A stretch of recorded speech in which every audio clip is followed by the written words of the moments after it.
করতে, আল্লাহ পাক তোমাদেরকে পাখিদেরকে যেমন করে রিজিক দেন তোমাদেরকে ঠিক সেইভাবে রিজিক দিতেন। তোমরা কি লক্ষ্য করো না যে পাখিরা খালি পেটে বের হয়ে যায় বাসা থেকে সকালবেলা এবং সন্ধ্যাবেলা ভরা পেটে বাসায় ঢোকে? আপনাকে যে 3টা হাদিস শোনালাম, এই 3টা হাদিসে একটা শব্দ হচ্ছে কমন। শব্দটা কি বলেন? পাখি। পাখি কে? পাখি।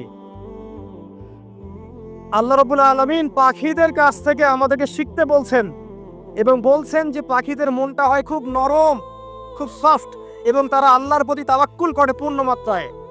তারা সকালবেলা ভোরবেলা বের হয়ে যায় এবং সন্ধ্যাবেলা বাসায় ফেরে, খালি পেটে বের হয়, ভরা পেটে বাসায় ফেরে।